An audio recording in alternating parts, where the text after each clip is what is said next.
Darth Maul and I faced Valkorion, we knew right away. He was the Sith Emperor, Lana. I know. When he was struck down, it released ripples through the Force.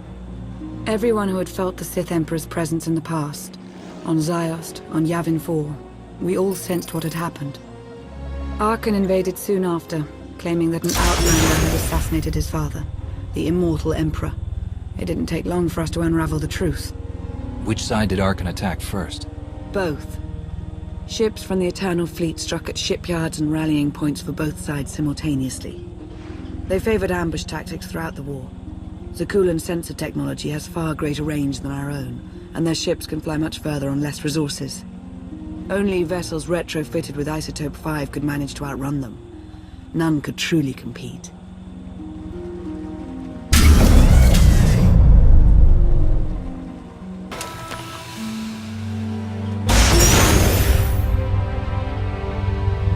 How long did the Republic and the Empire manage to hold out? Within 3 months, the bulk of our naval forces were disabled or eliminated, and the Republic was in the same situation.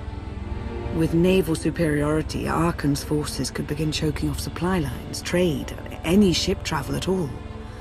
The Eternal Fleet seemed to be everywhere at once. Coruscant and Dromund Kaas were blockaded by the end of the first year.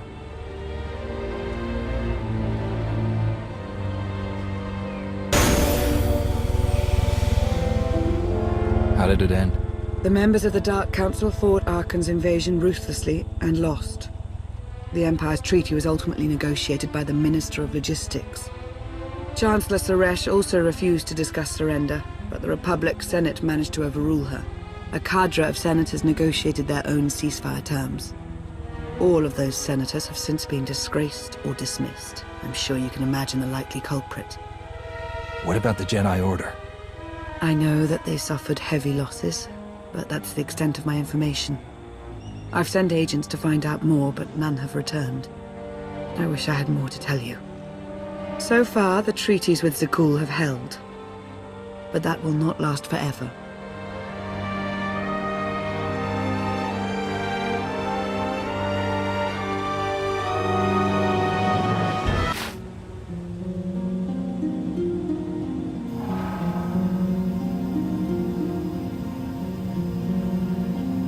A freshwater spring. It should be safe for drinking.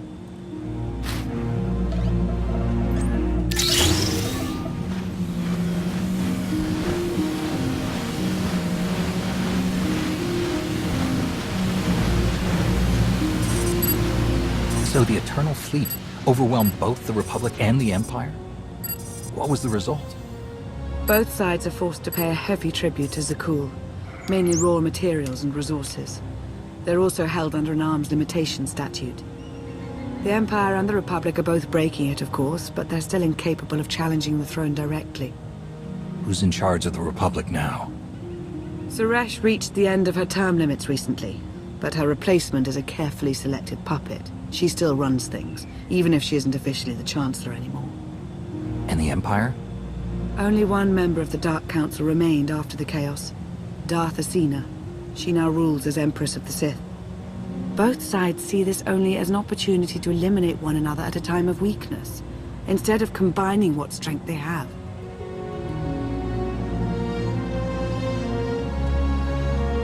Arkan does nothing to prevent violence between them, so long as their tribute is paid and no one challenges Zakul's superiority.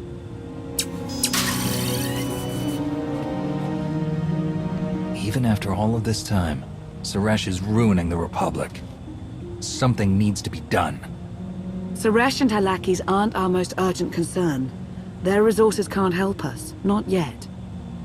Powerful Zakulan battle stations have been placed in orbit around key worlds to watch for possible uprisings. But there are no ongoing planetary occupations. The ships of the Eternal Fleet simply patrol at random, while the tribute paid to Zakul gradually chokes all economic potential. What about my team? My ship? I have allies looking for them as we speak. With all of the chaos of the last few years, though, it will take time to find them all. For now, we make do with ourselves, Koth, and HK.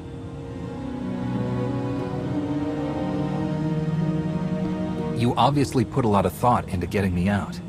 Did you think about what would come after? Of course, though I admittedly didn't plan on being stranded in this swamp. For now, let's take things one step at a time. So why me? You clearly went to a lot of trouble to get me out of Carbonite. Before you were captured, you accomplished things no one else dared to attempt. You changed the galaxy more than once, and if things have ever needed to change, now is the time.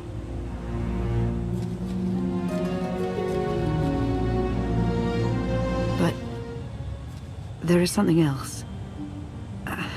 I felt it since the moment I found you in Carbonite. There's a power in you. Something new. It's elusive, but I know it's there. I think you're right, Lana. I think the Emperor, Valkorion, is in my mind. What? After he died, there was a storm of energy. I barely even remember being thrown into the carbon freezing chamber. And then, while I was frozen, I saw things. Dreamed about him, about everything that happened while I was gone. It can't be. If he were controlling you, I'd know it. I certainly saw enough of it on Ziost.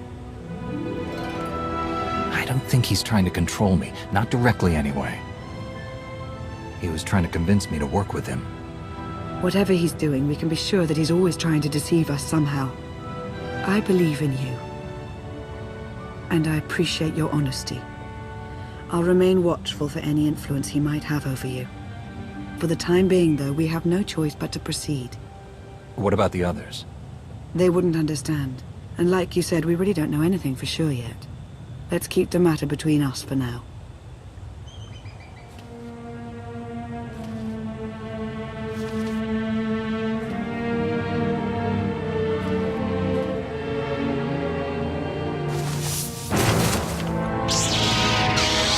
Salutation.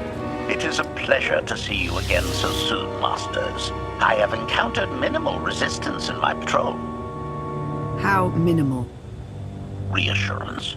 Only one Sky Trooper and 3 local predators with poor survival instincts.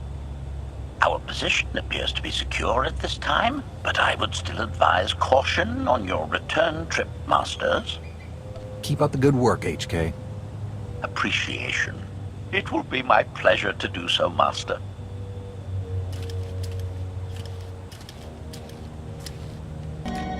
Hey there.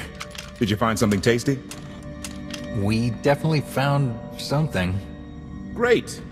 I've got a pretty good idea of the parts we'll need. Let's go see what we can find. I ditch all these parts before we crash. We find the gravestone, and then what do we need to get it flying? Honestly, it's plain as day. Not for Lana, though. For her, it's all just skill and luck and coincidence. I'm with you. Things always end up going my way. There's really no other explanation. Let's hope that includes taking down Arkin. Lana's told me about all the things you've done.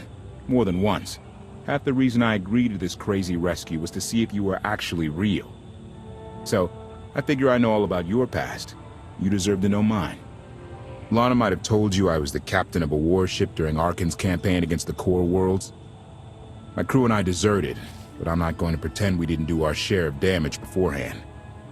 Just thought you should hear it from me. Lana mentioned that you deserted instead of following orders. What was the order? We were holding territory on Denon. Locals rioted and orders were to open fire until they stopped. None of us even wanted to be there. Massacring civilians? That's not how Sakul is supposed to operate. Thank you for being honest with me. You and your crew made the right choice. Glad you think so. One more thing, as long as we're being honest. When you risked your life to shut that generator down, you showed me that you're someone I can count on. I want to take Arkin down, but we don't have to take down all of Sakul with him. I'm glad to know you understand that too. Too many innocent people have suffered already. I'm not going to add to that. Thank you. Come on, let's get this stuff back to the gravestone.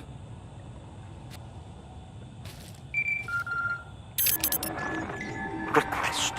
Please rendezvous at my current coordinates at your earliest convenience, Masters.